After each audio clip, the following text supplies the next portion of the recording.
हरियाणा में जो पीजीटी की वैकेंसी निकली है, अगर किसी कैंडिडेट ने सीटेट क्वालिफाई किया हुआ है तो क्या वो आवेदन कर पाएगा? एचटेट अगर उसका नहीं क्वालिफाई है, क्या सीटेट के आधार पर वो आवेदन कर सकते हैं? ऐसा प्रश्न आप में से बहुत सारे लोगों ने जो है वो जो डिटेल वीडियो मैंने की है उसके कमेंट बॉक्स में आप में से कुछ लोगों ने पूछा है, कुछ लोगों के मैसेज भी मुझे अलग अलग से आए, तो मुझे लगा आप लोगों को इसका जो नियम है वो विस्तार से बता देना चाहिए। जब आप लोग जो है वो इसमें मिनिमम एलिजिबिलिटी में जाकर के देखेंगे तो ये लिखा हुआ होगा कि आपको हिंदी या फिर संस्कृत में से कोई एक विषय 10th में होना चाहिए। 10th से लेकर के पोस्ट ग्रेजुएशन तक कभी भी आप लोगों ने अगर हिंदी पढ़ी है तो ही आवेदन कर पाएंगे, अगर हिंदी एक सब्जेक्ट के रूप में नहीं है आवेदन नहीं कर पाएंगे। एक तो ये मिनिमम एलिजिबिलिटी जो सब सब्जेक्ट्स के लिए है। दूसरी बात यह है कि आप लोगों को एचटेट क्वालिफाई होना चाहिए, यहां पर क्लियर करके लिखा है।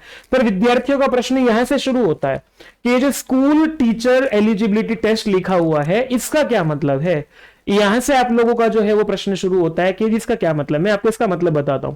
हरियाणा में पहले जो एग्जाम होता था एचटेट का, उसका नाम था school teacher, Haryana school teachers eligibility test, estate, Haryana estate जो है वो उसका नाम होता था।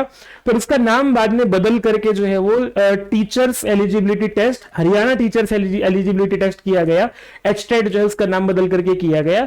ये तो क्या होता है कि नियम जब बनाए जाते हैं तो वो उसमें कॉपी पेस्ट किया जाता है, और इसीलिए आप लोगों का ये अभी तक क्लोज चला आ रहा है। तो इस एस्टेट का मतलब कतई भी बिहार एस्टेट नहीं है, इस एस्टेट का मतलब कतई भी जो है एस्टेट नहीं है। तो आप लोग ध्यान रखिएगा, एस्टेट या फिर एस्टेट सीटेट के आधार पर आप लोग आवेदन नहीं कर पाएंगे।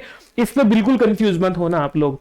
नई भर्ती का नियम यही है कि आप लोगों को पहले से एस्टेट आप लोगों का क्वालिफाई होना चाहिए, वो भी लेवल 3, तभी आप आवेदन कर पाएंगे। ऐसी किसी भी जानकारी के लिए आप लोग जो है वो चैनल पर बने रहिएगा। कोई प्रश्न है तो कमेंट बॉक्स में डालिएगा, मैं इसी तरह से आप लोगों को एक आंसर कर दूंगा प्रॉपर वीडियो के माध्यम से। नमस्ते।